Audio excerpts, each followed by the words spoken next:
घर में कुछ अजीब हो रहा था।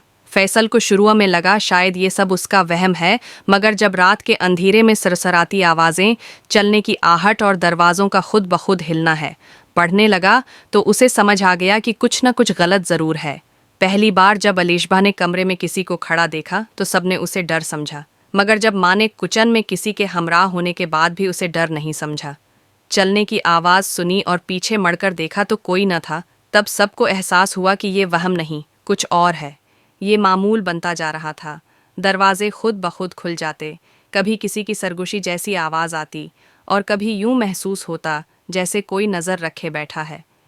फैसल कई रातों तक जागता रहा, मगर कुछ ऐसा न देख सका जिस पर यकीन आता। फिर एक रात ऐसा वाक़या हुआ जिसने पूरे घर को हिलाकर रख दिया। फैसल की आंख अचानक खुली। उसे ऐसा लगा जैसे कोई उसके बेड के पास खड़ा है। सांसें इतनी करीब महसूस हो रही थीं कि वो चाह कर भी नज़र अंदाज नहीं कर सकता था। उसका जिस्म पसीने में भीग चुका था और वो हिम्मत करके उठ बैठा। अंधेरे में आंखें फाड़कर देखने की कोशिश की, मगर कुछ नज़र नहीं आया। दिल की धड़कन बेकाबू हो रही थी। उसने कान लगाकर सुना। कमरे में एक आहिस्ता सी सरसराहट थी, जैसे कोई दब्बे पांव चल रहा हो, मगर कोई नहीं था। उसने फौरन मोबाइल की फ्लैश ऑन की और जून ही रोशनी फैली, इसका दिल हल्क में आ गया। ज़मीन पर एक काला कपड़ा पड़ा था जिसके अंदर कोई चीज़ लपटी हुई थी। उसने कांपते हाथों से उसे उठाया।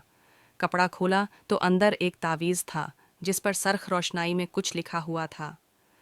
रोशनी में देखा तो पसीने की एक और लहर इसके माथे पर आ गई। वो नाम उसकी बहन का था। घर में कहराम मच गया। सब जमा हो गए। माँ ने कांपते हाथों से तवीज़ लिया और दादा जान के पास पहुंच गईं। दादा जान ने एक नज़र उसे देखा और फौरन पहचान लिया, ये जादू का वार था।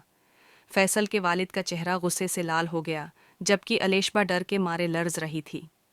मगर सबसे बड़ी उलझन ये थी कि ये तावीज़ आया कहाँ से?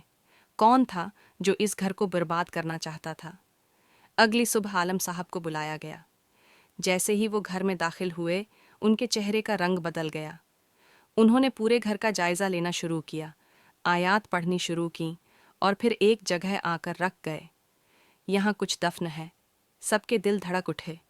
जगह खोदी गई और जैसे ही मिट्टी हटाई गई, वहाँ से मज़ीद तावीज़ निकल आए, मगर इस बार जो चीज़ नज़र आई उसने सबको साकित कर दिया।